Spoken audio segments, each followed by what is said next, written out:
और आप देख रहे हैं आर पार।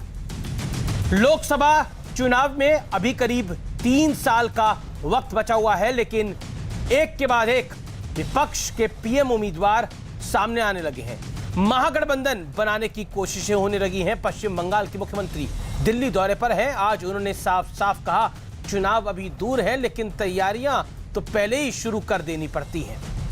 ममता बनर्जी ने आज कई सीनियर कांग्रेस नेताओं से मुलाकात भी की। कल वो सोनिया गांधी से चाय पर चर्चा करने वाली है, लेकिन इस बीच शिवसेना ने उद्धव ठाकरे को भी पीएम कैंडिडेट के तौर पर सामने कर दिया है। संजय राउत कह रहे हैं कि उद्धव ठाकरे पूरे देश का नेतृत्व करने में सक्षम है, तो दूसरी ओर सोनिया गांधी राहुल गांधी की दावेदारी पर भी कोई समझौता करने को तैयार नहीं होंगी। ऐसी उम्मीद फिलहाल कम ही दिखती है। वहीं शरद राव पवार के कद को कौन भूल सकता है? कौन किसके साथ गठबंधन करेगा? लोकतंत्र में इसका अधिकार राजनीतिक दलों के पास है, लेकिन संसद में लगातार हो रहा है हंगामा। लोकतंत्र के लिए यह बड़ी चिंता का विषय है। आज भी दोनों सदनों में कामकाज ठप ही रहा।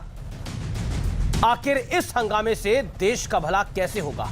और सवाल यह भी है कि विपक्ष के पास मोदी के खिलाफ आखिर कितने पीएम उम्मीदवार हैं? आज इन्हीं मुद्दों पर होगी देश की सबसे बड़ी बहस आर पार।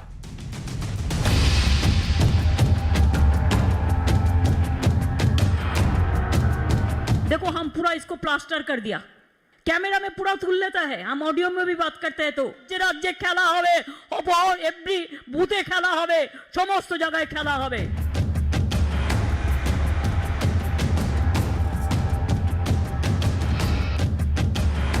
बंगाल जीतने के बाद ममता बनर्जी आजकल मिशन दिल्ली पर हैं। माना जा रहा है मोदी के खिलाफ ममता बनर्जी सारे दलों को इकट्ठा करने की जुगत में है। आज इसका ट्रेलर भी दिखा जब उन्होंने कांग्रेस के कई दिग्गज नेताओं से मुलाकात की। उन्होंने केवल बीजेपी को पराजित नहीं किया, पर देश को एक संदेश दिया कि हम मुकाबला खड़े होके डट के कर भी सकते हैं। कल वो सोनिया जी के साथ मिलेंगी, ये सब चीजें तय होंगी। इसको बाकी दलों को भी जोड़ना पड़ेगा। देश की जनता मोदी को टक्कर देगी, राजनीतिक दलों को केवल एकत्रित होना है। ममता बनर्जी ने बंगाल जीतने के बाद आज पहली बार प्रधानमंत्री मोदी से भी मुलाकात की। प्राइम मिनिस्टर का पास मिलने के लिए गया था। ये विजिट हमारा पूरा काटीसी विजिट है। बहुत सारे पार्टी है, जो पार्टी मेरे दोस्त भी है। हम लोग पुराना दिन का बात, नया दिन का बात मिलजुल के ही करते हैं। कल मेरे को सोनिया जी का पास भी, सोनिया जी मेरे को चाय पे बुला, तो मैं कल चाय पे चर्चा करने के लिए जाएंगे। On July 21st, you said that all opposition parties should keep their self-interest aside and come together. Is it happening? The talks have started. Is it happening now? I think automatically it will come. 2024 के लोकसभा चुनाव में विपक्षी एकता के लिए आपका संदेश क्या होगा? क्या चेहरे पे जाना चाहिए किसी को चेहरा बनाकर, या पहले लड़ना चाहिए और बाद में चेहरा तय हो 2024 के लोकसभा चुनाव में? लोकसभा अभी देर है, लेकिन प्लानिंग तो पहले से ही करना पड़ता है। जैसे यूपी का इलेक्शन है, पंजाब का इलेक्शन है, त्रिपुरा का इलेक्शन है। लेकिन सियासी गलियारों में चर्चा उनकी और कांग्रेस नेताओं की बैठकों की होती रही। दूसरी ओर शिवसेना नेता संजय राउत ने कहा कि उद्धव ठाकरे देश का नेतृत्व करने में सक्षम है। बहुत ही एक संयमी नेता है। ऐसा नेतृत्व है कि सबको साथ लेके जाते हैं हमेशा। देश को भी इसी प्रकार से कभी भविष्य में जरूरत पड़ी नेतृत्व की, तो मैं हमेशा कहता हूँ उद्धव जी का नेतृत्व राष्ट्र का नेतृत्व कर सकते हैं। उधर संसद में आज का दिन भी हंगामे की भेंट चढ़ गया। सरकार का आरोप है कि विपक्ष जानबूझकर कार्रवाई नहीं चलने दे रहा, जबकि विपक्ष सरकार की मंशा पर सवाल उठा रहा है। जिस तरह की नारेबाजी हो रही है और जिस तरह के शब्दों का इस्तेमाल किया जा रहा है, तो प्रधानमंत्री जी के लिए किया जा रहा है, वो बहुत आपत्तिजनक है। मोदी जी किसी भी डेमोक्रेटिक इश्यूज को या डेमोक्रेटिक तरीके से इश्यू को सुलझाने के लिए वो तैयार नहीं है। हम बातचीत करने के लिए भी तैयार है। सब पार्टियों को बुलाइए, मिल के बात करेंगे। हम मिल के सभी लोग लड़ने वाले हैं। इस बीच सबसे बड़ा सवाल है, क्या निजी महत्वाकांक्षाओं को भुलाकर मोदी के खिलाफ इस बार विपक्ष एक हो पाएगा, या फिर 2019 की तरह महागठबंधन की बातें सिर्फ बातें ही रह जाएंगी। आज इसी मुद्दे पर होगी देश की सबसे बड़ी बहस। आर पार, विपक्ष में पीएम पद के कितने चेहरे।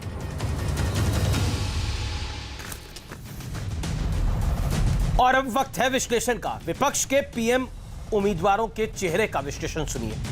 ममता की जीत से विपक्ष में मोदी को हराने का फॉर्मूला दिखा है। ममता बनर्जी की चली तो 2024 में मोदी वर्सेस ऑल हो सकता है, यानी नरेंद्र मोदी बनाम राहुल, उद्धव ठाकरे, शरद पवार, ममता बनर्जी, उधर से अखिलेश यादव, मायावती, ये सब लोग एक साथ आएंगे, नरेंद्र मोदी सत्ता में ना आए। 2019 में हालांकि उत्तर प्रदेश में हमने मोदी वर्सेस पे एक बहुत बड़ा गठबंधन देखा था। मोदी वर्सेस ऑल का फॉर्मूला बुरी तरह से फेल साबित हुआ था। अखिलेश यादव की 2014 में भी 5 सीटें थी, 2019 में भी 5 ही आई। उसका थोड़ा फायदा मायावती को मिला, लेकिन बीजेपी की स्थिति मजबूत ही रही, यानी 65 सीटों पर बीजेपी विजय हुई। कांग्रेस राहुल गांधी के नाम पर समझौता करेगी, इसमें बड़ा संशय है। कांग्रेस के लिए राहुल गांधी एक बड़ा चेहरा है। सोनिया गांधी कभी नहीं चाहेंगी कि उनका बेटा राहुल गांधी पीएम पद की रेस से हट जाए, तो यहां पर समझौते की गुंजाइश बहुत मुश्किल होगी। अगर ममता को चेहरा देखना चाहते हैं या शरद पवार को चेहरा देखना चाहते हैं, अब तो उद्धव जी भी चेहरा है जैसे संजय राउत ने कह दिया है, तो फिर ऐसी स्थिति में कांग्रेस किसको समर्थन करेगी। हालांकि कांग्रेस की कमजोर स्थिति कांग्रेस को मजबूर कर सकती है समर्थन करने के लिए, क्योंकि अगर मोदी को हराना है, क्योंकि हमने दिल्ली में देखा कांग्रेस की 0 सीटें आई, लेकिन कांग्रेस के नेता खुश थे क्योंकि बीजेपी वहां पे हार गई। बंगाल में बीजेपी 3 से 77 तक पहुंची, लेकिन कांग्रेस खुश थी। कांग्रेस को लग रहा था कि भारतीय जनता पार्टी की सत्ता नहीं आई है। हालांकि कांग्रेस की सीटें खुद पश्चिम बंगाल में 0 आई और केरल में भी सरकार नहीं बन पाई, क्योंकि लेफ्ट से समझौता पश्चिम बंगाल में कर लिया था। मैं बढ़ता हूं आगे। एनसीपी अध्यक्ष शरद पवार भी महाराष्ट्र से जुड़ा बहुत बड़ा नाम है। 2024 में महत्वाकांक्षाओं को भूलकर क्या बन पाएगा महागठबंधन, ये एक बड़ा सवाल है, ये मील का पत्थर भी है। मेरे साथ बात करने के लिए गौरव भाटिया हैं, भारतीय जनता पार्टी के प्रवक्ता है, नेता है। मुकेश शर्मा जी मेरे साथ इस चर्चा में जुड़ रहे हैं, जो कि कांग्रेस के नेता है, प्रवक्ता हैं। सुब्राष्ट्र मेरे साथ इस चर्चा में हैं। संजय गुप्ता हैं मेरे साथ, नेता शिवसेना के, उनका अभिनंदन है। मेरे साथ इस चर्चा में संजय शर्मा जी भी हैं, जो कि प्रवक्ता है टीएमसी के, उनका भी अभिनंदन है। आप तमाम लोगों का स्वागत है इस चर्चा में। मैं इस चर्चा की शुरुआत मुकेश जी आप ही से करता हूं और मेरा पहला सवाल आपसे है। एक तो सदन नहीं चल पा रहा है, हम देख रहे हैं कि सदन में क्या कुछ हो रहा है। आज जो सदन के उपनेता है मुख्तार अब्बास नकवी ने भी बोला, और आज लोकसभा में लोकसभा स्पीकर ने भी एक बयान दिया। उन्होंने बोला कि कंपटीशन करना है तो जनता के मुद्दों का कंपटीशन करिए। आखिरकार आप कंपटीशन उस बात का कर रहे हैं, हंगामा कौन कर रहा है। लेकिन एक तरफ हंगामा चल रहा है, दूसरी तरफ 2024 की प्लानिंग चल रही है। तो आप तैयार हैं उद्धव ठाकरे के चेहरे के साथ, शरद पवार के चेहरे के साथ, ममता बनर्जी के चेहरे के साथ? किसका चेहरा पसंद है? राहुल जी तो है ही आपके नेता, लेकिन उसके अलावा मुकेश जी। अमित जी, आपने 2 सवाल मुझसे किए हैं, मैं दोनों का जवाब दे रहा हूं। जहां तक सवाल संसद ना चलने का है, मैं बड़े स्पष्ट शब्दों में ये कहना चाहता हूं, संसद चलाना सरकार की जिम्मेदारी है, विपक्ष की भी जिम्मेदारी है, मैं इससे भाग नहीं रहा। लेकिन पेगासस जासूसी कांड जिसने पूरी दुनिया में भारत की किरकिरी की है, देश में बढ़ती हुई महंगाई, किसानों का मुद्दा, बेरोजगारी, भूख, बेकारी, इन सब मुद्दों पर सरकार यदि चर्चा से भाग रही है तो विपक्ष के पास क्या तरीका है अपनी बात कहने का? मैं आपसे सवाल पूछ रहा हूं। मेरा यह कहना है, ये कभी लोकसभा में नहीं हुआ, राज्यसभा में नहीं हुआ कि आईटी मिनिस्टर बयान दे दे और मामला खत्म हो जाए। ऐसा कभी हुआ है? अरे प्रजातंत्र के अंदर बहस होती है, बहस के बाद सरकार जवाब देती है ना। यहां तो सरकार पहले ही जवाब दे कह रही है मामला खत्म। ये कभी ऐसा होता नहीं है, ये संसद का जवाब है। और मैं कहना चाहता हूं, सारा देश इस बात को देख रहा है। ये बीजेपी विपक्ष में रहती थी, बीजेपी विपक्ष में संसद में क्या करती थी वो भी सारा देश जानता है। इसलिए हमें किसी से नैतिकता का पाठ पढ़ने की आवश्यकता नहीं है। पेगासस जासूसी कांड की निश्चित तौर पर जुडिशियल इंक्वायरी सरकार अभी ऑर्डर कर दे, कोई इस मुद्दे को उठाएगा ही नहीं। कौन मना कर रहा है? हम तो मना नहीं कर रहे। ये तो आप, जहां तक विषय आपका है, जासूसी कांड में सरकार इंक्वायरी ऑर्डर कर दे, क्योंकि जिस कंपनी ने वो स्टोरी करी वही खुद कह रही है कि देखिए इसके अंदर हमारे ये संभावित नाम है, इनकी जासूसी हुई है, हमें नहीं पता। जो एनएसओ है वो कह रही है कि ऐसा कोई इसका हमारे से कोई लेना देना नहीं है। एमनेस्टी ने डिनाई कर दिया है। तो वो सब बातें हैं, लेकिन अब आप 2024 की बात पे आइए और मेरे सवाल का जवाब दीजिए। क्या आप संजय शर्मा की पार्टी का, संजय गुप्ता की पार्टी का समर्थन करने को तैयार हैं? अरे अमीश जी, अब आपने मुझसे पेगासस पे कहा है, एक सेकंड में बात खत्म कर रहा हूं। जिन पत्रकारों की आप उनकी बात कर रहे हो, मैं सिर्फ एक सवाल आपसे भी जानना चाहता हूं। आप जिम्मेदार पत्रकार हैं, बहुत सीनियर जर्नलिस्ट हैं। छोटे छोटे ट्वीट पर और लिखने पर लोगों पर राष्ट्रद्रोह का मामला दर्ज हो सकता है। जिस दी वायर ने या जिन पत्रकारों ने स्टोरी को छापा है, आखिर सरकार डरती क्यों है उनके खिलाफ एफआईआर करने से? अगर सरकार सही है तो इसका मतलब दाल में काला नहीं, पूरी दाल काली है और सरकार निश्चित तौर पर पेगासस जासूसी कांड में शामिल है, यह सरकार को मानना पड़ेगा। अब आइए आप 2024 पे। मैं एक बात बड़े अदब के साथ कहना चाहता हूं कि जिन लोगों को इस बात की चिंता हो रही है कि 24 में मोदी जी जाने वाले हैं, वो अपनी चिंता को थोड़ा और बढ़ा लें, क्योंकि 2024 में देश की जनता खड़ी हो गई है नरेंद्र मोदी के खिलाफ और देश की जनता मुद्दों पर वोट करेगी। और इस दफा 2024 में विपक्ष का नेतृत्व इस देश में जो मुद्दे हैं, चाहे वो भूख का हो, बेरोजगारी का हो, बेकारी का हो, बिन ऑक्सीजन बिन बेड लोगों के मरने का हो, वैक्सीन का हो, तमाम गैस के सिलेंडर के रेट हो, पेट्रोल के रेट हो, डीजल के दाम हो, 8 महीने से किसान मर रहा है, वो मुद्दा हो, ये तमाम मुद्दे आज नरेंद्र मोदी जी की सरकार के खिलाफ 2024 के चुनाव का नेतृत्व करेंगे। और उस पिक्चर का ट्रेलर 2022 में उत्तर प्रदेश में पूरा देश देखने वाला है। निश्चित तौर पर 2022 में बीजेपी की सरकार उत्तर प्रदेश में नहीं बनेगी और 24 में मोदी जी की सरकार इस देश में नहीं बनेगी।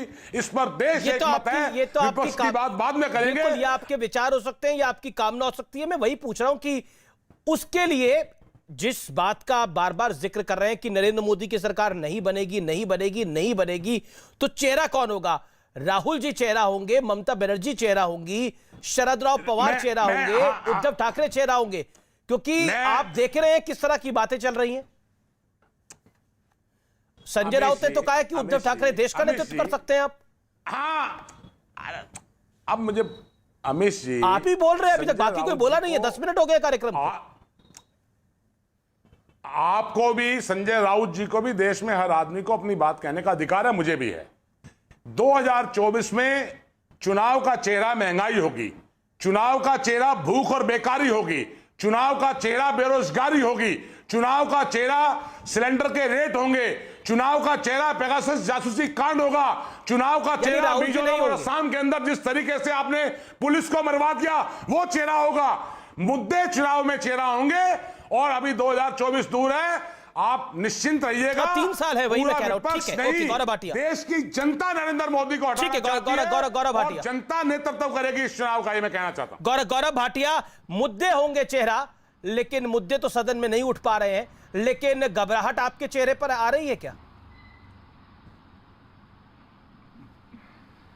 अमित जी, देखिए, बड़े ध्यान से मैं सुन रहा था और हम सब ने देखा था 2019 के लोकसभा चुनाव से पहले 51 साल के एक अपरिपक्व बालक और नेता, जिनको मैं कहता हूं, उन्होंने कहा बेरोजगारी मुद्दा है, किसानों का मुद्दा है, देखिए इस बार मोदी जी नहीं आएंगे। जनता ने घुमा के थप्पड़ मारा कांग्रेस को, 50 सीटों पे निपट गए। उनकी पिक्चर जो आनी थी, वो जो एक बॉक्स होता है उसमें बंद हो गई, रिलीज ही नहीं हुई।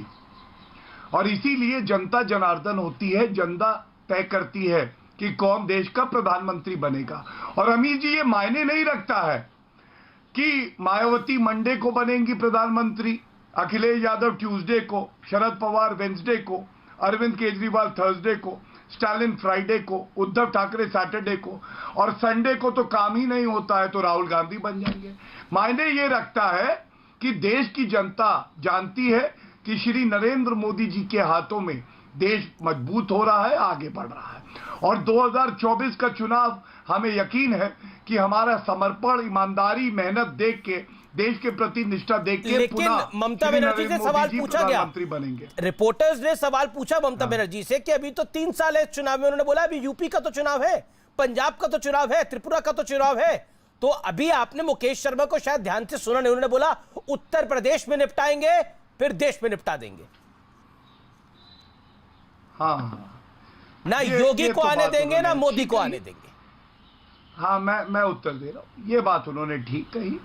देखिए, अंडा डंडा पार्टी के बारे में मैं आपको बताता हूं। पहले अंडा पार्टी से शुरू करते हैं। कांग्रेस पार्टी के अंडे गिनिएगा। जिला पंचायत चुनाव के नतीजे आए, अभी कितनी सीटें मिली कांग्रेस को? अंडा। पश्चिम बंगाल में कितनी सीटें मिली कांग्रेस पार्टी को? अंडा। दिल्ली के 2 विधानसभा चुनाव में कितनी सीटें मिली? अंडा। अब डंडा पार्टी पे आते हैं। ममता बनर्जी तो पश्चिम बंगाल की जनता पे ही डंडा चलवा रही है। ठीक है। डंडा क्या चलवा रही है? वह मरवा रही है नागरिकों को। उनकी गलती क्या है अमीश भाई? उनकी गलती केवल इतनी है कि वो टीएमसी की ये जो गुंडा राज की विचारधारा है, इसमें विश्वास नहीं रखती, दूसरी पार्टी के लिए वोट कर दिया है। और आप याद करिए, 2019 के चुनाव से पहले जब 2016 में चुनाव हुए तो ममता बनर्जी जीत के आई थी, लेकिन 2019 में 18 सीटें लोकसभा की भारतीय जनता पार्टी ने जीती थी। टीएमसी की सीटें कम हो गई थी। जहां तक उत्तर प्रदेश की बात है, उत्तर प्रदेश का नागरिक तो इंतजार कर रहा है। एक बाहरी, 1 मिनट बस, आधा मिनट, बहुत महत्वपूर्ण पॉइंट। उत्तर प्रदेश के जो नागरिक होते हैं उनका दिल बहुत बड़ा है और याददाश्त भी हाथी की तरह होती है। वो तो इंतजार कर रहा है कि बाहरी प्रदेश की मुख्यमंत्री उत्तर प्रदेश में कदम तो रखे। याद है ना किस तरह से कहती थी वो बाहरी आएंगे? याद है ना? ठीक है, मुकेश शर्मा को भी याद है। मुकेश शर्मा, आप अंडा पार्टी हैं। राहुल गांधी के नेतृत्व पर आपके घटक दलों को भरोसा नहीं है, इसलिए वो अपने अपने चेहरों को आगे कर रहे हैं, ये सवाल उठेगा। ऐसा है अमित जी, मैं गौरव भाटिया जी को याद दिलवाना चाहता हूं, जिस पार्टी के प्रवक्ता हैं उस पार्टी की संसद में 2 सीटें होती थी। सही कहा आपने। इनको मैं और याद दिलाना चाहता हूं, इनकी पार्टी की राज्यों में सरकारें नहीं होती थी। अहंकार अच्छा नहीं है। अगर इनको अंडे से बहुत ज्यादा प्यार है तो आजकल वो अंडे पंजाब में चल रहे हैं इनके दलों के नेताओं पर। अब की बार अंडा खाएंगे पंजाब में, घबराओ मत। मैं ये कहना चाहता हूं, राहुल जी खा लिया पिछले 7 साल से जिस कैप्टन अमरिंदर सिंह ने दिया ऑमलेट बना के कि नहीं? करो, देखो मैं बीच में नहीं बोला था गौरव जी, बीच में नहीं बोला था मिश जी। मैं भी नहीं बोलूंगा, बीच में बोलूंगा अगर आप मेरे बीच में दिला रहा हूं ऑमलेट के बारे में। नहीं, आप अभी बोले हो, मैं फिर बीच में बोलूंगा। अरे आपने कहा ना अंडे का ऑमलेट मैं ये कहना चाहता हूं, अमरिंदर सिंह ने बना के दिया कि नहीं सिद्धू को? देखो यार, अब यार भाटिया जी, आपको तो ऑमलेट से बहुत प्यार है। आप सब जगह घूम के ऑमलेट खा के यहाँ बैठे हुए हो। कभी समाजवादी में चले जाते हो, कभी कहीं। अब छोड़ो उस बात को, मैं निजी बातें नहीं करता। राहुल गांधी तो अंडे पे बैठे, चूजा ही नहीं निकलता। अरे मुझे लगता है कि स्तर की बहस होनी चाहिए, जरूरी। थोड़े संयमित भाषा में बात करें, बेहतर रहेगा भाटिया जी। आप वकील हैं, करिए। चूजे होंगे आप तोतला चूजे हैं। छोड़िए आप अपनी बात, अब वो तो थोड़ा तमीज से बात करिए। जिस भाषा में आप बात करेंगे उसी भाषा में जवाब लेंगे। भाषा अमेठी कौन आ रहा था बताइए? संयम रखिए। क्या सत्य नहीं है? आप गुस्सा हो गए, आईना दिखाया, चेहरा अच्छा नहीं लगा, गुस्सा हो गए। अमेठी कौन आ रहा था बताइए?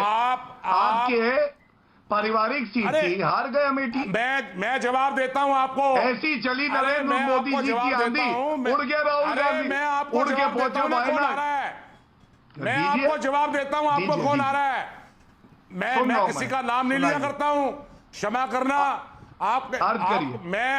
मैंने कहा कि मैं निजी तौर पर कौन कौन चुनाव हारा है, मैं किसी का नाम नहीं ले रहा हूं। बहुत लोग महरूम है आपकी पार्टी में जो दुनिया में नहीं आया, उनके साथ क्या हुआ सब जानते हैं। अंडा आया कि नहीं आया? जिला पंचायत उत्तर प्रदेश में अंडा आया कि नहीं आया? तथ्य गलत हो तो बताइए। आप तो 1 मिनट, आप मुर्गी के अंडों पे ये कह रहे थे। आपने तो टीवी चैनल पर ये कहा था बंगाल और महाराष्ट्र में चुनाव हार गए तो मैं सिर उंडवा लूंगा। आपके पास उसने वाला भेजू सिर उंडवाने के लिए। आप थूक अच्छा, कर चाहते हैं, आप छोड़िए मैं अपनी आपको बात को। उत्तर दे दूं, आपने आपको कहा था जानकारी बंगाल में हम गलत है। चुनाव हार गए, लग रहा है और राहुल महाराष्ट्र गांधी में हार के गए, तो मैं फोन के व्हाट्सएप सिर से मुंडवा आपने लूंगा, मुंडवाओ जानकारी सिर की अपना है। आप। महाराष्ट्र में तो भारतीय जनता पार्टी और आप शिवसेना मनवाइए का सिर अपना। गठबंधन जीता था।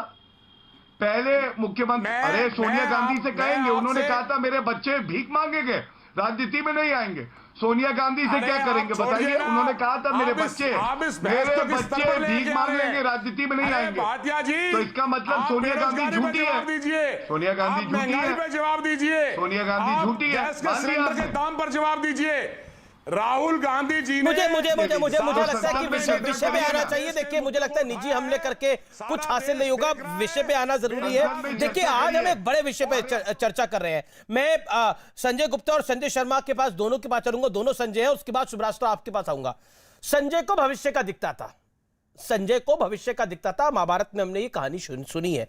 धृतराष्ट्र को संजय बताता था कि युद्ध में क्या हो रहा है। ये बड़ी पुरानी कहानी है।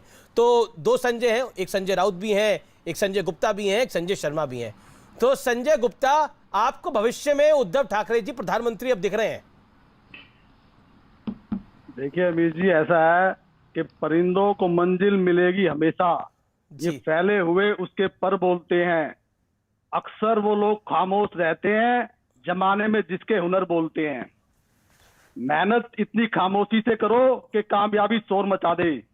जिस तरह से आज उद्धव ठाकरे साहब महाराष्ट्र में काम कर रहे हैं, उनके काम की तारीफ उच्चतम न्यायालय ने खुद की और खुद प्रधानमंत्री महोदय साहब ने की, और देश की जनता कर रही है कि जिस तरह से उन्होंने महाराष्ट्र के अंदर काम किया है।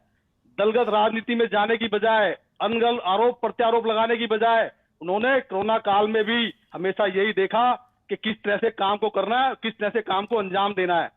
उन्होंने जिस तरह से कोरोना काल के अंदर नहीं, आप उद्धव ठाकरे की आपको गाथा पढ़नी है तो उनके आप एक फेसबुक लाइव करिए, पढ़ लीजिए। मैं तो आपसे पूछ रहा हूं कि आपको भविष्य के नेता दिख रहे हैं वो देश के अंदर क्षमता है। क्यों? उनके अंदर क्षमता है। और क्या आपको लगता है राहुल गांधी चुप बैठेंगे, शरद राव पवार चुप बैठेंगे, जिन्होंने आपकी सरकार बनवाई है उधर? और ममता बनर्जी क्या करेंगी? हर किसी को अपना अपना पक्ष रखने की अपना पक्ष रखने का अधिकार होता है। उद्धव जी में शुरू में कहा जाता था कि उनके अंदर अनुभव की कमी है, लेकिन जिस तरह से उन्होंने महाराष्ट्र में काम किया, आज ये दिखता है कि उनके अंदर ऐसी क्षमता है कि वो देश का नेतृत्व कर सकते हैं। अगर संजय राउत जी ने कहा कि वो देश का नेतृत्व कर सकते हैं, उनके अंदर इस तरह की क्षमता है, तो इसमें गलत क्या कहा है? बिल्कुल मैं तो गलत और सही कि मैं ही नहीं पढ़ रहा वो। ठीक है, मैं आपके जो साथ है गठबंधन में, मुकेश जी, उन्हीं से पूछे दो। मुकेश जी, उद्धव ठाकरे का नेतृत्व आपको देश में स्वीकार है? 10 सेकंड में इसका जवाब, जो बात शिवसेना नेता कह रहे हैं। देखिए, ऐसा है वो अरे भाई, मैंने पहले ही कहा था, वो प्रदेश के मुख्यमंत्री हैं और हर इंसान को अपनी बात कहने का अधिकार है। उनके दल के प्रवक्ता संजय राउत जी ने भी ये कहा है, तो वो उनका अपना विचार है, निजी विचार है। मैंने वही आपको एक बात कह दी। बिल्कुल उनका निजी कांग्रेस का पार्टी का सवाल है। मुकेश जी, निजी विचार नहीं है तो सार्वजनिक विचार है, क्योंकि उन्होंने ये प्रेस कॉन्फ्रेंस एक मीडिया बाइट में बहुत खुले रूप से इस बात को कहा। मैं आपको विचार जानने की कोशिश कर रहा हूं कि आप एज अ पार्टी क्या सोचते हैं? क्या आपको लगता है कि उद्धव ठाकरे के साथ जाएंगे राहुल गांधी? उद्धव ठाकरे के नेतृत्व को स्वीकार करेगी कांग्रेस पार्टी? पॉइंट तो ये है ना सर, एक को तो नेता मानना ही पड़ेगा, या शरद राव पवार को, या उद्धव ठाकरे को, या ममता जी को, या फिर राहुल जी को ये सब माने। अमेश जी मुकेश जी। अमेश जी सर।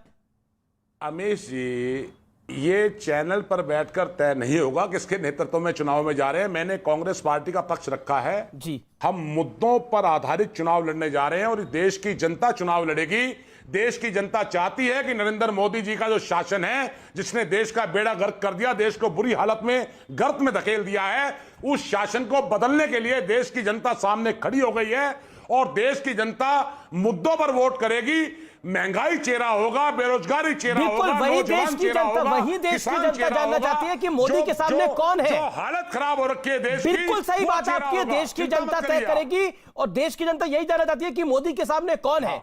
राहुल जी हैं, उद्धव जी हैं, शरद राव पवार साहब हैं, ममता दीदी है, कौन है?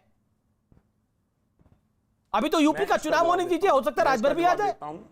अरे साहब, मैं आपको जवाब देता हूं, नरेंद्र मोदी जी से काबिल नेतृत्व इस देश में एक नहीं है, 1 दर्जन लोग हैं। मैंने कहा है, लेकिन 2024 का चुनाव मुद्दों पर लड़ा जाएगा। ठीक है। और ये मुद्दे मोदी सरकार को उखाड़ के फेंक देंगे, मुद्दे उखाड़ के फेंक देंगे। ठीक है। संजय शर्मा, उत्तर प्रदेश में, पंजाब में टीएमसी को कितना वोट मिला था पिछली बारी? क्योंकि ममता जी यहाँ पे यूपी और पंजाब के चुनावों की चर्चा करने के लिए आई हुई है।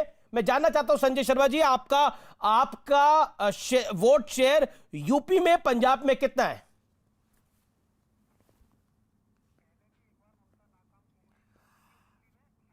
आने के बाद अब हम ये बात करेंगे कि हमारा यूपी में और पंजाब में वोट शेयर कितना है। इस बात से भी मायने सबसे ज्यादा ये बात रखती है कि बंगाल विधानसभा में तृणमूल की जीत के बाद देश की जनता अब भाजपा को 24 में देश से विदाई करने के रास्ते खोजने लगी है, तलाशने लगी है। ये सबसे बड़ी बात है। सवाल ये नहीं है कि हमारा कहां कितना वोट परसेंट है।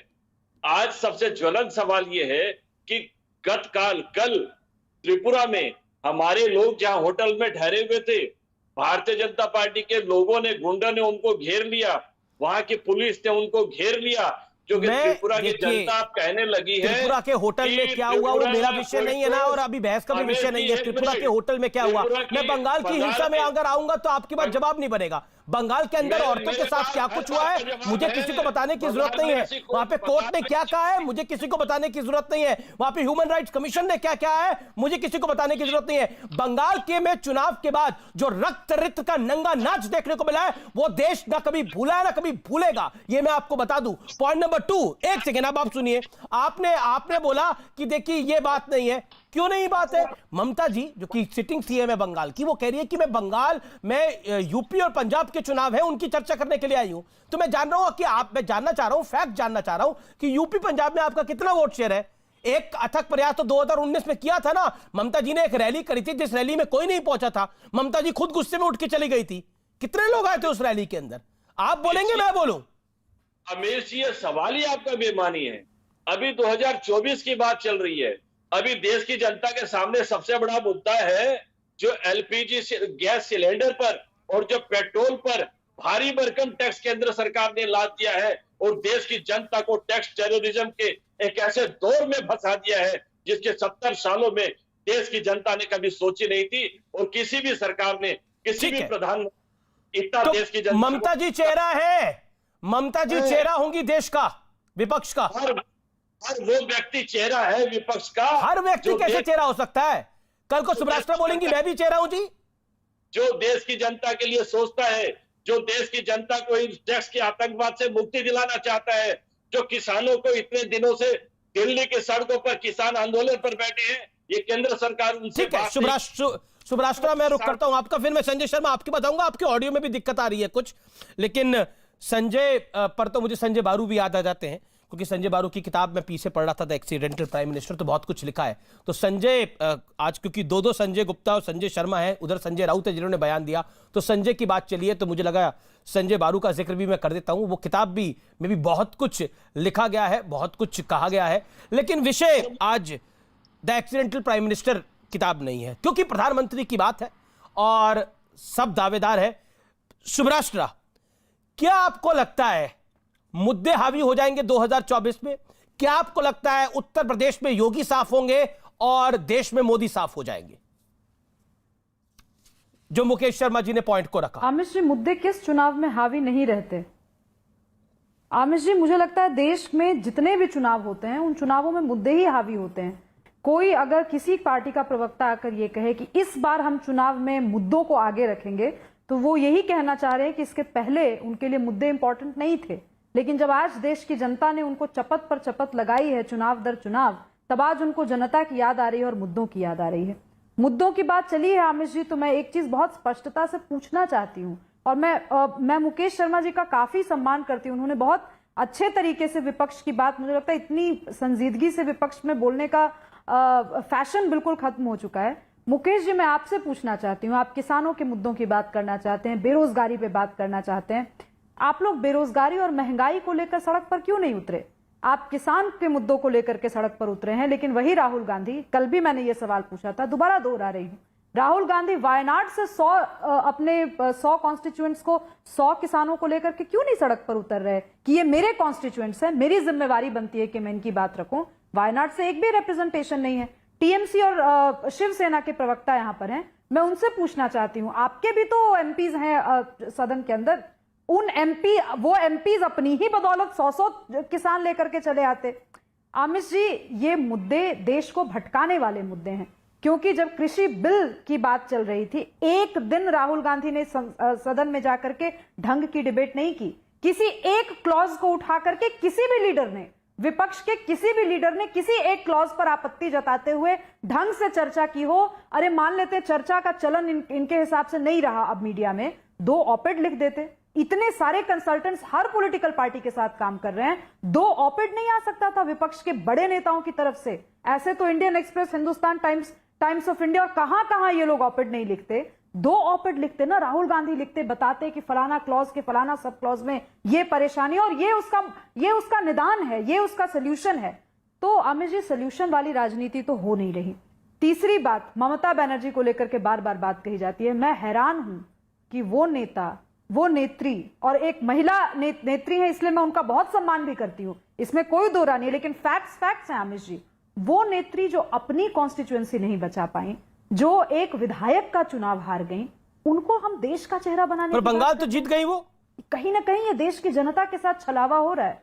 बंगाल जीती, इसमें कोई दो राय नहीं है। बंगाल आज टीएमसी के पास है, इसमें कोई दो राय नहीं है। लेकिन आप महत्वाकांक्षा देखिए, त्रिपुरा की बात छेड़ी किसी ने, मैं याद दिला दूं, यही जो टीएमसी के प्रवक्ता बैठे हैं, यही स्वपन दास गुप्ता जी, राज्यसभा सांसद, उनके साथ क्या किया है इन लोगों ने और कितने घंटों तक उनको बंद करके रखा है। 24 घंटे से ऊपर बंद करके रखा गया था। उनका दोष कुछ नहीं था, बल्कि आप जाकर के देखिए जो भी जो फाइल नोटिंग है, ये जो आईपैक के कंसल्टेंट्स गए वहां पर और उनको बंद किया गया, किस बेसिस से बंद किया गया, आप जाकर के देखिए, पाक साफ है नजारा। और ये बात अगर उनको लगता है कि बहुत गलत हुआ है उनके साथ, तो भाई हाईकोर्ट में ले जाए मामला, कोर्ट में ले जाए, सुप्रीम कोर्ट तक ले जाए। लड़ने से किसने रोका है? प्रोफेशनल ग्राउंड्स पे कोई किया गया कोई काम, भाई वो चुनी हुई सरकार है त्रिपुरा में। त्रिपुरा में जंगल राज नहीं चल रहा कि जिसको उठाया, लट उठाया, पीट करके निकल गए। बकायदा सरकार चल रही है, बकायदा। संजय शर्मा कुछ कहना चाहते हैं, फिर मुकेश जी। मुकेश जी से आपने सवाल पूछा, मैं उनको भी मौका दूंगा। संजय शर्मा 30 सेकंड में जवाब।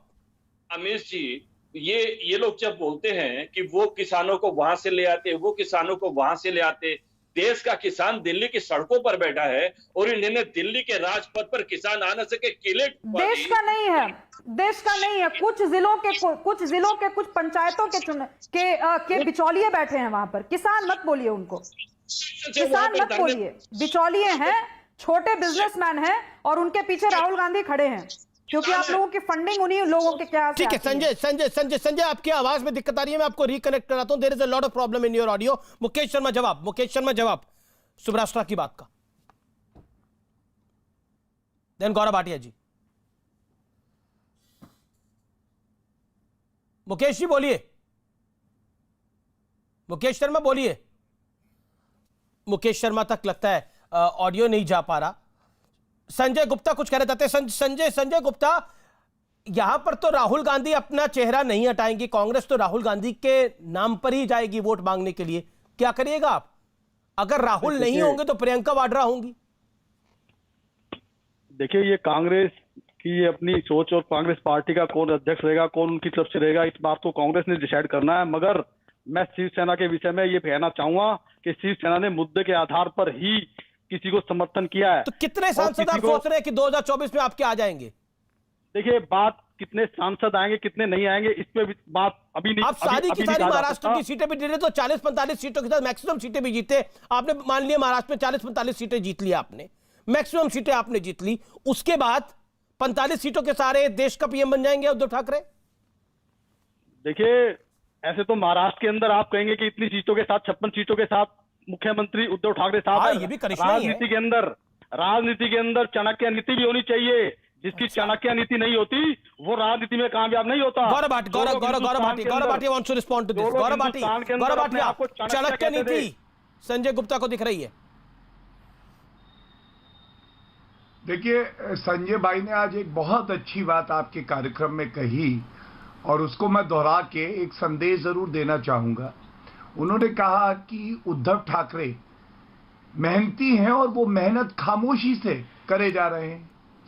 तो ये जो विपक्ष शोर हल्ला कर रहा है और खामोशी से पार्लियामेंट की मर्यादा दम तोड़ रही है, क्यों नहीं कहते कांग्रेस पार्टी से, बाकी पार्टियों से कि मेहनत करे, खामोशी से कर ले, शोर ना बचाए, हल्ला ना करे।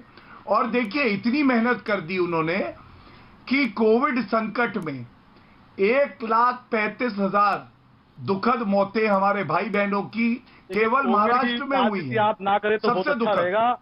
कोविड से केंद्र सरकार और स्टेट गवर्नमेंट दोनों बराबर लड़े हैं और जिसकी प्रशंसा ना सिर्फ हमारे देश में हुई है, विदेशों में भी हुई है। कोविड को आप राजनीति ना बनाए गौरव भाटिया जी, कोविड को आप राजनीति बनाएंगे तो अच्छा नहीं लगेगा।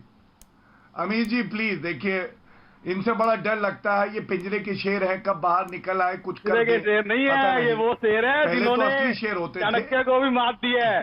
जो इस देश के अंदर अपने आप को चाणक्य कहा करते थे, उनको चाणक्य नीति समझाइए कि किस तरह से चाणक्य नीति होती है। अभी जी ये तू तड़ा क्यों हो रही है?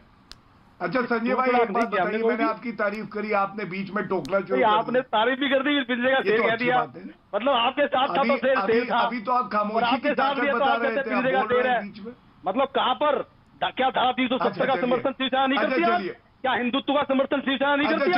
क्या राम मंदिर का समर्थन शिवसेना नहीं करती है? कांग्रेस के साथ गठबंधन होने के बावजूद भी आप दूसरी पार्टी बताइए जिसने 1 करोड़ रुपए राम मंदिर के लिए दिया हो। आप एक पार्टी बता दीजिए, आप एक पार्टी बताइए इस देश की जिसने हिंदुत्व के नाम पर राम मंदिर को 1 करोड़ देगा। क्या एक चंदा दिया हो आप मुझे बताइए, आप एक पार्टी बता दीजिए आप। अमीर जी कांग्रेस के साथ अगर गठबंधन में तो भी मैं अपने शब्द वापस लेके कुछ कहता हूँ। अच्छा कांग्रेस के खिलाफ थी क्या? राम मंदिर के समर्थन को भी छोड़ा। ये तो अपने आप खुलासा कर रहे हैं कि कांग्रेस हम पैसा देना चाहे, हमने जो पैसा दिया उसकी कांग्रेस खिलाफ थी। ओके गौरव भाटिया जवाब। धन्यवाद। देखिए मैं अपने शब्द वापस लेता हूं। संजय जी को बुरा लगा कि मैंने उनको कहा पिंजरे का शेर है, ठीक है आप पिंजरे की बिल्ली हैं, बस खुश रहिए। लेकिन अब आगे बढ़ने का समय आ गया है। चलिए संजय भाई, कोई नाराज होने की बात नहीं है। बिल्ली कांग्रेस का दूध पी लेती है, उसमें क्या बात है भाई, पीजिए। तारीफ करते हैं प्रधानमंत्री साहब की तारीफ करते हैं। चलिए मगर आप कोई मौका नहीं छोड़ते। अब मैं टीएमसी और कांग्रेस के प्रवक्ता का उत्तर देना चाहता हूं। अमीर जी ऐसे चर्चा मत करवाइए प्लीज। आपकी मुस्कुराहट इतनी सुंदर है लेकिन आप बोल नहीं रहे अमीर जी। चलिए टीएमसी पे आते हैं। तो कभी ऐसा नहीं होना चाहिए कि आप अपनी अपनी बात कहें दूसरे की सुनाने। 1 to 1 भी क्या कीजिए कई बार आप। हाँ, एक सवाल कीजिए, जैसा आप कहेंगे वैसा ही होगा। संजय गुप्ता अब आपका 1 to 1 खत्म हो गया हो तो गौरव भाटिया भी बोलने अपनी बात को। ठीक है ओके। आप तो प्रधानमंत्री वगैरह सब बना रहे हैं, हो सकता है आगे वाले दिनों में शिवसेना राष्ट्रपति भी बनाए, पर लेकिन दूसरे की बात तो सुनिए। ठीक है आपकी बात हम मान लेते हैं। ओके गौरव भाटिया 30 सेकंड में अपनी बात को रखिए। मुकेश जी इंतजार कर रहे हैं जी।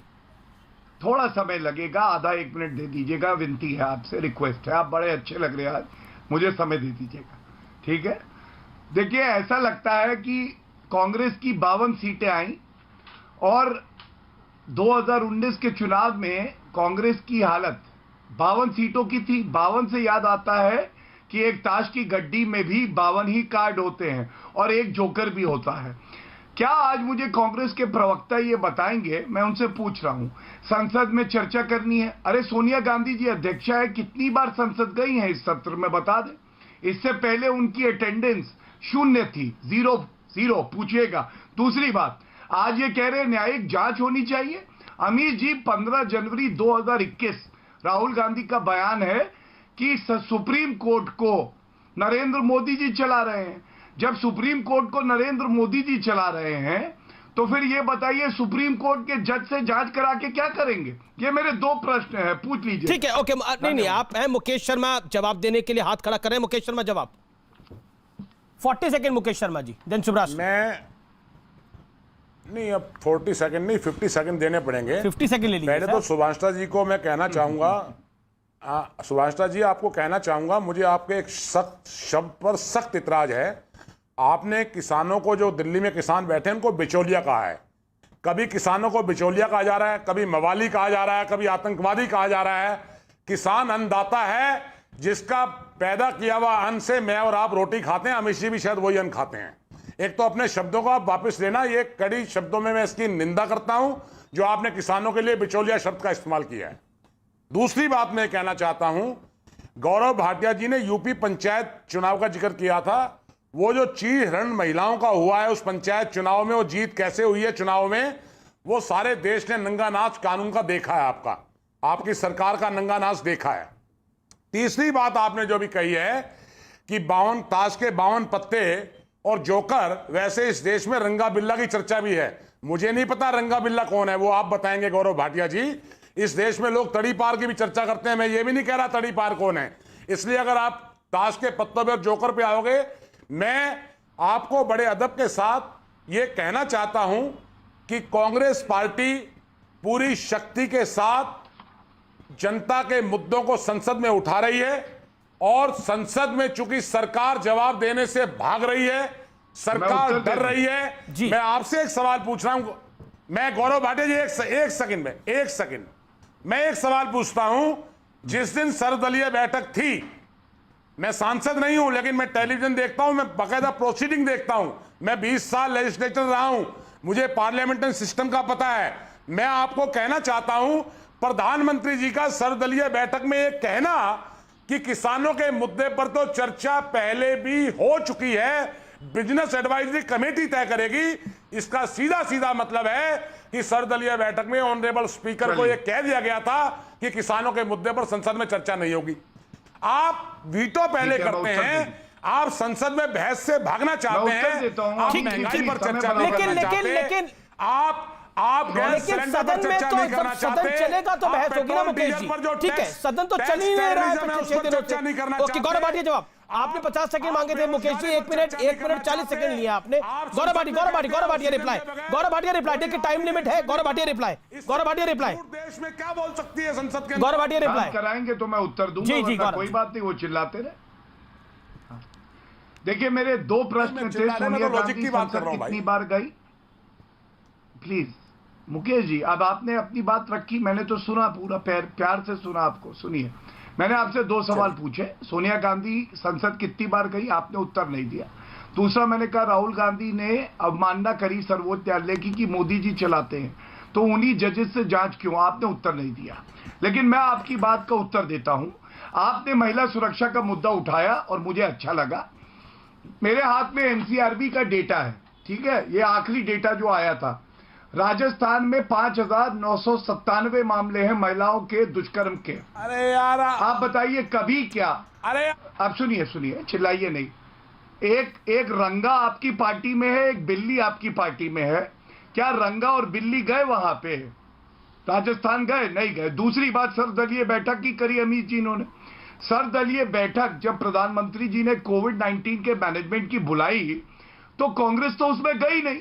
आपने देखा कांग्रेस क्यों नहीं गई सर्वदलीय बैठक में? कानून चीज नहीं है। अरे शांति रखिए। अब मैं एक बात तो आपको और बताता हूं। देखिए, इनका मकसद ये है नहीं, प्लीज अमित जी ऐसे नहीं, ये तरीका नहीं। मेरी बातें सही जगह तीर लगता है, ये खूनम खून हो जाते हैं, मुझे अच्छा लगता है। भ्रष्टाचारी खानदानी चोर हैं ये लोग और इनको ऐसा ही बर्ताव मिलना चाहिए। ये मर्यादा से बातचीत नहीं करना चाहिए। भाटिया जी प्लीज, मुकेश जी जब आप बोले मैं बीच में नहीं बोला था, इसीलिए चुप था। मैं जानता था मेरे गधे का एक प्रहार और आपको दर्द होने लगे। फर्जी राष्ट्रवाद देखिए, भीम और दुर्योधन में कुछ तो फर्क होगा ना भाई साहब। भीम और दुर्योधन में कुछ तो फर्क होगा ना, पता चला आपको ना? अरे वो पर्चा भरने जा रही है। देश की जनता भगवान कृष्ण की तरह है, वो आज हमारे साथ खड़ी है, याद रखिएगा। चिल्लाइए मत, डूब मरना चाहिए चुल्लू भर पानी में आपकी पार्टी को। आपके आईटी सेल में एक महिला का शोषण होता है, राहुल गांधी दूसरी तरफ देख रहे होते हैं। आपको पता है ये बात? उससे कंप्लेंट भी कार्रवाई नहीं हुई। शर्म नहीं आती आपको यहाँ के चिल्लाने? आप लोगों के संघ के लोगों के जो वीडियो, मैं अपनी बात खत्म कर सकता हूँ। आप कुलदीप सेंगर कौन था? कुलदीप सेंगर सुब्राष्ट्र हाथ खड़ा करने की कोशिश कर रहे थे। सुब्राष्ट्र, ठीक है, सुब्राष्ट्र प्लीज मेक योर पॉइंट। मुझसे मुकेश शर्मा जी ने बहुत पॉइंटेड मुझसे एक टिप्पणी मांगी है, उस पे मैं जरूर टिप्पणी करूंगी। लेकिन मैं याद दिलवाना चाहती हूँ दर्शकों को कि मुकेश जी ने मेरी बात का पॉइंटेड उत्तर नहीं दिया। वो नहीं बता पाए कि वो जो पूरा डेमोग्राफी है किसानों का, उसके उनमें चुनिंदा जगहों के ही किसान क्यों हैं? उसमें वायनाड के किसान क्यों नहीं? उसमें टीएमसी बंगाल के किसान क्यों नहीं? वहां 100 किसान शिवसेना के क्यों नहीं? मुकेश जी बात सुन लीजिए, मुकेश जी नहीं जी, मुकेश जी सुन लीजिए। आपको बिचौलिए शब्द से आपत्ति है, बिल्कुल होनी चाहिए आपको। इनफैक्ट बिचौलियों का जो हाईजैक करने का जो एजेंडा है इस पूरे बिल को लेकर के, उससे आपत्ति देश के हर नागरिक को होनी चाहिए। भाई सिंपल सी बात है, आप फार्म लॉज के क्लॉज पे डिस्कशन करेंगे ना। जो व्यक्ति क्लॉज पे डिस्कशन नहीं कर सकता है, जिसको केवल मंडियों की चिंता है, तो हम क्यों ना माने कि वो बिचौलिए हैं? हम क्यों ना माने कि वो हर एक इंडिविजुअल किसान को कॉर्पोरेट नहीं बनने देना चाहते? हम क्यों ना माने कि वो रॉबर्ट वाड्रा का जो पूरा कनेक्शन है, कॉर्पोरेट कनेक्शन, वहां से उपजे हुए किसान नहीं है? मैं तो आपसे पूछ रही हूँ, आप 2-3 काम कर लीजिए देश की जनता के सामने। मुकेश जी एक सेकंड, मुकेश जी आपकी अडानी अंबानी से सिंपैथी है क्या? मुकेश जी 2013, मुकेश जी शर्मसार हो जाएंगे, मैं फैक्ट बोल दूंगी तो शर्मसार हो जाएंगे मुकेश जी। 2013 में किसके हेलीकॉप्टर में राहुल गांधी सभा कर रहे थे? किस अरे सुनिए ना जी, 2013 में राहुल गांधी किसके, अरे सुनिए, 2013 में राहुल गांधी किसके हेलीकॉप्टर में बैठ करके पूरा इधर उधर घूम रहे थे? किस चार्टर्ड फ्लाइट में घूम रहे थे? जरा निकालिए और ब्रांडिंग को ला करके क्लियर कीजिए। ऐसे मत बात कीजिए मुकेश जी, जैसे अडानियों के साथ आपका संबंध नहीं रहा, अंबानी के साथ संबंध नहीं रहा। मुझे लगता है कि अडानी अंबानी से आपको दिक्कत इसलिए क्योंकि वो आपकी पार्टी को स्पॉन्सर नहीं कर रहे हैं। सुनिए, सुन लीजिए, स्पष्ट बोल रही हूं मैं, आपको दिक्कत इसलिए क्योंकि आपकी पार्टी में कोई बिजनेस उनको नहीं दिखता। उनको साफ दिखता है कि आप कॉर्पोरेट इंडिया के खिलाफ खड़े हैं। उनको दिखता है कि आप एजेंडा चलवा रहे हैं दूसरे इंटरनेशनल एनजीओ से। क्यों कोई बिजनेसमैन कांग्रेस पार्टी के साथ आज खड़ा होगा? आज केवल वाड्रा का जो पूरा बिजनेस डीलिंग है, जो डीएलएफ वगैरह वाला सर्किट है, वो लोग आपके साथ होंगे। जिन लोगों ने किसान की जमीन हड़पी, डीएलएफ वालों ने किसानों की जमीन हड़पी, और वो वाड्रा का खानदान आकर के खड़ा है किसानों के समर्थन में। ये बात गले से नीचे नहीं उतरती। और नीचे लगा लीजिए आज हमारी दिल्ली की सड़कों को जाम करके बैठे हैं, वो बिचौलिए ही हैं, वो किसान नहीं है। देश के असली किसान, असली अन्नदाता ने इस बार हमारे जीडीपी में 20% युगांतकारी घटना है। मुझे ब्रेक के लिए रोकना पड़ेगा, मैं ब्रेक के लिए रोक रहा हूं। आप देखते रहिए आर पार, ब्रेक के बाद निष्कर्ष होगा।